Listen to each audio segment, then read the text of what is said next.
Well, you know the problem with democracy. I don't think there is any country in the world which does not call itself democratic. All countries in the world call themselves democratic. It's a matter, first, of definition, I think mainly of definition and of what we regard to be the essentials of democracy. We certainly ourselves regard ourselves as democratic. We understand why countries used to the multi-party system don't believe that a one-party system can be democratic, or are rather suspicious of the one-party system. We can't, frankly, convince them by sheer argument, philosophical argument, that this is possible. Perhaps the best thing is actually to see this thing in practice. What are the essentials of democracy? The essentials of democracy are that individuals should feel unharassed, that they are actually free in their society. Individual, this is the most essential thing. I never see why an individual should not feel free because of a machinery of election. And the two-party or the one-party is really basically a machinery of election. The second one, when it comes to machinery, is that an individual should feel a true choice of the people he wants to represent him in a government where it's no longer possible for people individually to participate in the government, that you have to select individual representatives. Now, either sometimes you select parties, sometimes you select individuals. Now, frankly, I don't see why the thing cannot be democratic, simply because sometimes you select a party, which is what the Western countries usually do, and in our own case, you select an individual, the party being given, the party policy being given. So this is the kind of election we went through the other day, and we honestly believe we are independent, and we really ask the old countries at least to be democratic enough, to have a free mind, and to study the new experiments which are taking place in the rest of the world, and this experiment which is taking place in our. Good morning, good morning, good morning, good morning East Africa, good morning Africa, good morning Tanzania, good morning Nairobi, Kenya, Bujumbura, Burundi, pale Kigali, Rwanda, DRC Congo, pale Kinshasa, tuelekea maeneo ya South Sudan, North Sudan, Central Africa, West Africa, Northern Africa, South Africa, Botswana, Namibia na Afrika nzima. Good morning Africa, good morning East Africa. Ni kipindi ambacho leo kitakuwa kifupi kweli kweli, kitakuwa ni kipindi kifupi. Tulikuwa tunajaribu kuweka hapa title ya kitu gani tuweke ili kifuatane na special report ambayo tumeitayarisha kuhusiana na kitu kinachoendelea Tanzania, ambayo tumejaribu kuiweka katika lugha ya kigeni. Na jana kwanza tufanye masaisho jana, yule ambao tulikuwa tunamuita katibu mkuu kutoka Wizara ya Katiba na Sheria, nafikiri tulikuwa tunasema Dr. Abdallah Posa, bali ni balozi wa Tanzania kutoka katika anayetuwakilisha Tanzania Ujerumani, anaitwa Dr. Abdallah Posa. Sasa kwenda moja kwa moja katika kipindi chetu hiki cha leo ambacho kitakuwa si kirefu sana, kinazungumzia tu masuala au historia ya Tanzania ya watu kuja kukamatwa na kuuawa na kupotea, na tumetengeneza ripoti fupi tu kama dakika 6 hivi ambayo inazungumza kwa lugha ya Kiingereza kuhusiana na abductions and killings in Tanzania. Ripoti hii inazungumzia toka mwaka 2019 mpaka 2025 kwa kifupi tu, na tumeweka summary mwishoni kwa lugha ya Kiingereza kwa sababu tunataka vilevile mataifa mbalimbali hapa duniani yanayotufuatilia, watu ambao wakielewi Kiswahili waweze kukielewa. Kama una rafiki anayezungumza Kiingereza, tutakuomba we forward hii special report. Ni kama dakika 6 tu tumeikata, na kesho tutafanya mwendelezo. Sasa ni kitu gani kinatakiwa kifanyike na kitu gani mataifa makubwa duniani yanatakiwa kufanyika kuhusiana na hiki kitu tunakiita abductions and killings in Tanzania. reporting live kutoka katika studio zetu hapa Columbia, South Carolina pamoja na Washington DC. Mtangazaji wenu wa siku zote Dr. Patrick Nigula. Kwa hiyo basi, hebu tuiweke hiyo report ambayo tumewatayarisheni kwa lugha hii ya kigeni au Kiingereza. Abduction. Okay, hapo naona kidogo hapo imekaa sawa. Boom. Hii hapa. Ndo huyu hapa mwenyewe hapa. Nirudisha hapa nyuma kidogo. Abduction ananiambia anza. Well, this special program is talks or discuss about abduction and killing in Tanzania. Is it a serious problem? So we're beginning with this program by asking a question. Abduction and killings in Tanzania, is it a serious problem? Well, adoption and killings in Tanzania are indeed a serious and growing concern, with the evidence pointing to both politically motivated violence and broader social pattern crimes. Well, let's pose a question here again. Why is it why the political violence and enforced disappearance in Tanzania? Well, the information that we have gathered indicates that targeted adoptions of the opposition figures have increased sharply between 2021 and earlier 2025. A major human rights center notes almost 100 cases of adoptions and enforced disappearances from 2015 to February 2025. Two-thirds occur since 2022, with the prominent politicians, activists, youth leaders among the victims. And well-known cases of the abductions and killings include one of the Chadema's Ali Mohammed Kibao, adopted in September of 2024 and later found murdered. ACT Wazalendo youth leader Abdul Nando, kidnapped and dumped, physically injured. Activists like Sativa Mwakabela, what happened to him? Tortured but surviving. So, what happened to human rights groups? Report at least 200 adoptions cases since 2019, where in Tanzania, with many victims disappearing permanently. To name a few, Mdude Nyangali, Jumanne Kaswahili, Soker, and his friends. So credible sources, including Catholics and Muslim leaderships, have called for independent investigations, warning that criminal actors appear more powerful than the security forces in Tanzania, such as the police forces and the military forces in Tanzania. International legal bodies like East African Law Society have condemned the trend of adoptions, disappearance, tortured, and extrajudicial killings targeting activists and political dissents. Well, what does this mean in Tanzania and elsewhere around the world? If we look at the political dimensions now, there are troubling waves of the politically motivated disappearance and killings, especially targeting oppositions, activists, and critics. Argues oversights and independent accountability are widely demanded.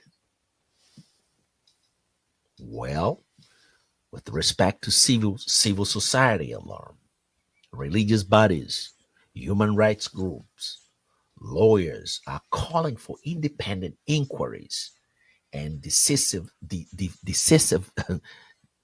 government actions. Conclusions. Now we can conclude by saying yes, adoption and killing in Tanzania are both serious, multi-faced. They span from the political repression to culturally rooted violence to some extent. Despite the relatively low general homicide rates, the targeted nature and the growing number of cases highlight substantial risk to human rights and national stability. Therefore, we urge the Tanzanian government, civil society leaders, religious leaders, and the people of Tanzania to come together and decide or find the solution of the adoptions and killing and permanently disappearing of their own people in Tanzania. This is a serious matter. We all call the Tanzanian leaders and authority to take a look at this and independently investigate before things getting out of the hand. Reporting live from Columbia, South Carolina, this is Dr. Patrick Nigula with American Swahili News and Swahili Villa Online TV. Peace.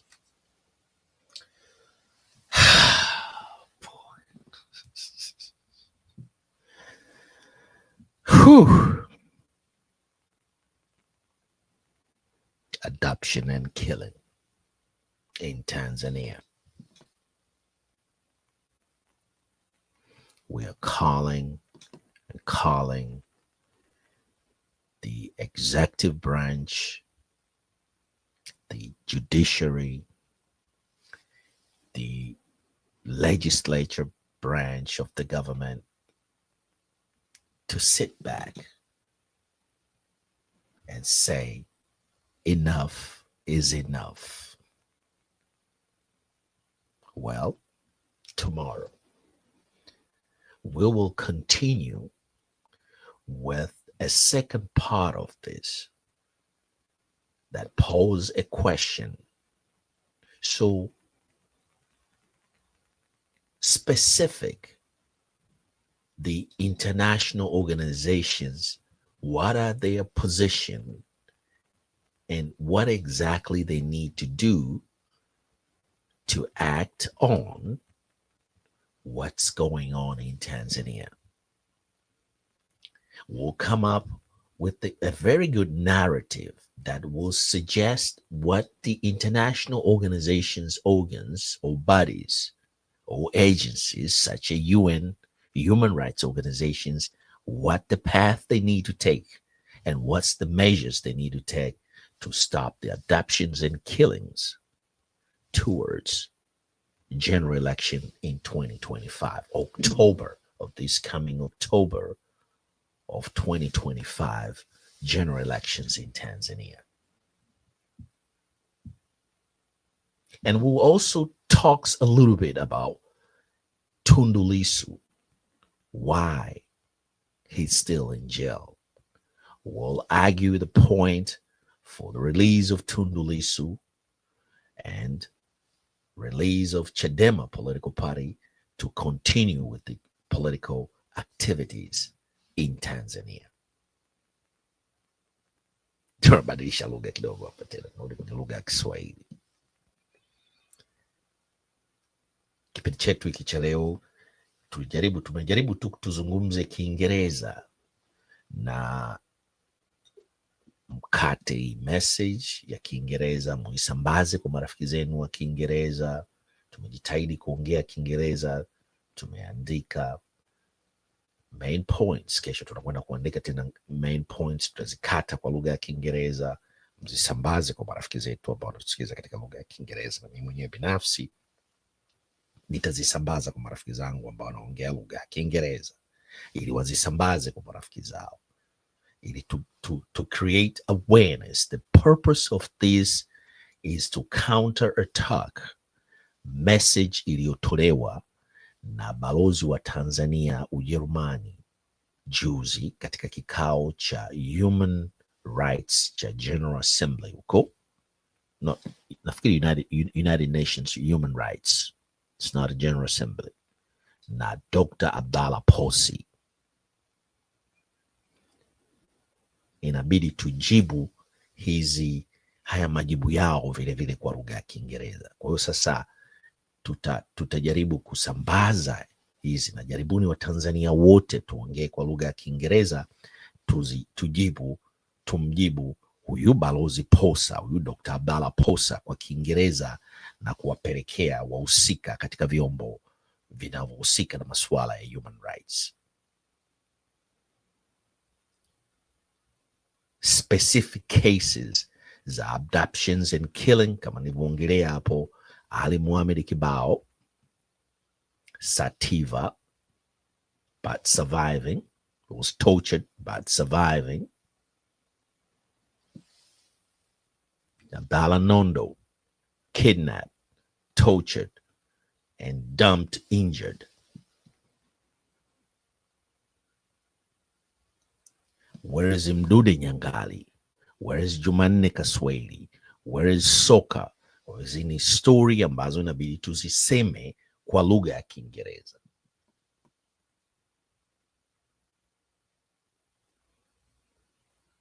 Kwa hiyo basi, katika kipindi chetu hiki cha leo ambacho kama nilivyoahidi kwamba sitakwenda muda mrefu sana, tutajaribu kukifanya kifupi kweli kweli. Kwa hiyo katika wale ambao bado hamjasubscribe, nendeni mkasubscribe, mshare na kulike video zetu, lakini tunarudi pale pale kuhusiana na watu hawa sitawatendea haki kama nisipowaweka katika screen hapa. Huyu hapo, Free Tundu Lissu. Nani alimpiga na kumjeruhi Father Kitima, huyu Charles Kitima? Mpaka leo hii hatujui kesi yake iko wapi. Vile vile, where is Mdude Nyangali? Mdude Nyangali yuko wapi? Aliingiliwa nyumbani kwake na watu walidai kwamba ni mapolisi, yeye akiwa na mke wake na mtoto mdogo. Alipigwa kwelikweli, na hatujui hali yake iko vipi, mzima au amekufa. Mdude Nyangali huyu. Vile vile na nimemtaja huyu hapa, Mohamed Ali Kibao marehemu, nimemzungumzia katika lugha ya Kiingereza kule kwamba kesi yake hatujui iko wapi, na huyu Balozi Dr. Abdallah Posa amedai kwamba ni taarifa zilizotolewa na Human Rights Organization mbele ya UN Human Rights Body ni za uongo na ambazo haziko sahihi. Labda anaishi huyu Dr. Abdallah Posa nchi inaitwa virtual Tanzania. Hayupo Tanzania physically pale, bali yuko katika virtual somewhere. Labda amepelekwa na nani huko katika hiyo dunia ambayo anaishi na kutuletea hiyo taarifa yake aliyosoma juzi. Tumcondemned na tuseme ukweli. Kwa hiyo basi, vile vile bila kumsahau Beni Sanane. Yuko wapi Dr. Abdallah Posa, balozi? Vyeo vyote vya kwake, daktari, balozi na kadhalika.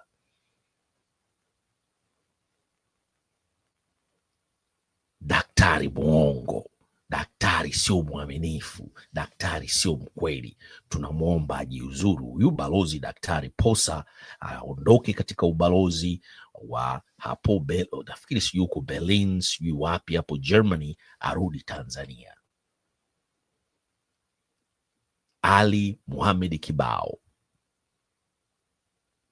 Mdude Nyangali, Jumanne Kaswahili, Beni Sanane, Alfonsi Mawazo, Azori Gwanda. Human rights organizations, Amnesty International list 200 cases. It's more enough close to get to genocide. Na wanataka kwenda kwenye uchaguzi, wanataka kuendelea kukaa madarakani.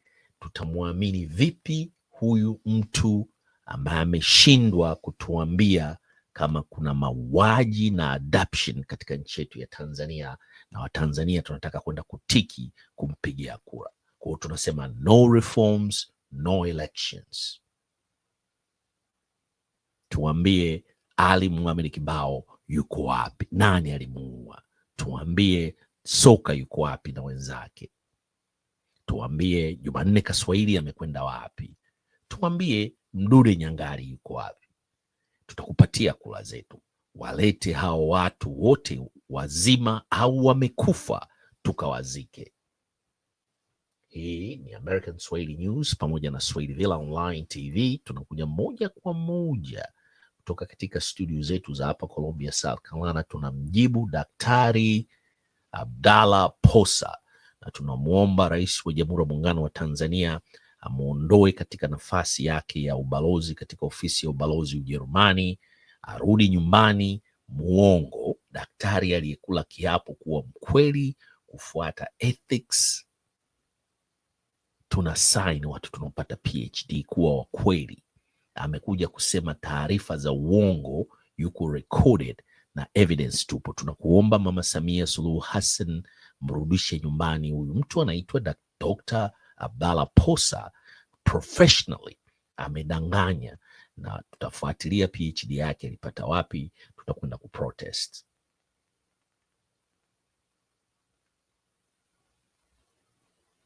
Tamzungumzia kesho, tamfanyia research, ampata PhD yake wapi. Na huyu ni diplomat, anadanganya jinsi ya hali inayoendelea Tanzania ya abductions and killing mbele ya international bodies, organizations za duniani, za Umoja wa Mataifa. Tunamalizia kipindi chetu cha Good Morning Africa, Good Morning East Africa.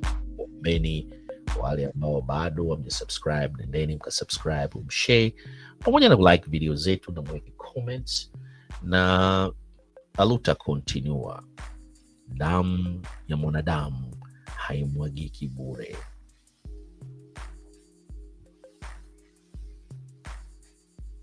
Damu ya mwanadamu haimwagiki bure. Tunaombeni ndugu zetu wote wa Tanzania mnaopenda amani na haki, tupiganie haki za Watanzania zetu. Tulipigania Angola, Mozambiki, Zimbabwe, South Africa, Namibia. Sasa tunamwaga damu wenyewe Tanzania, na Watanzania zaidi ya milioni 50 mko kimya, mnaona sawa. Tunapoelekea siku nzuri, inabidi tupiganie haki za ndugu zetu wa Tanzania. Mohamed Ali Kibao mpaka leo hii hatujui kesi yake iko wapi.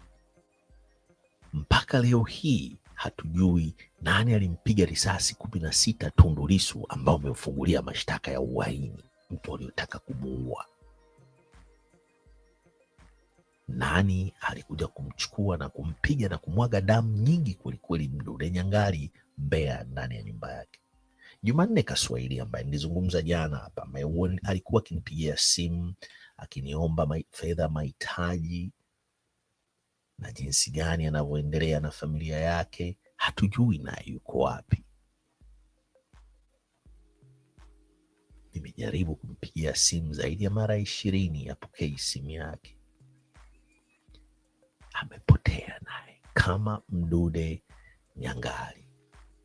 Ndugu zangu wa Tanzania ambao ni wapenzi wa CCM, wengine tulikulia na tukuzwa ndani ya CCM. Wazazi wetu walikuwa viongozi wa serikali, ndio waliowalea wakina Kikwete hawa, wakina Jakaya Mrisho Kikwete, kuhakikisha wanakwenda shule, wanasoma, wanapata ajira. Wazazi wetu hao walipigana na wakoloni, kufanya kazi katika serikali za wakoloni. Tulikulia katika serikali za wakoloni, tumewatengenezea maisha wa nchi ya amani na usalama.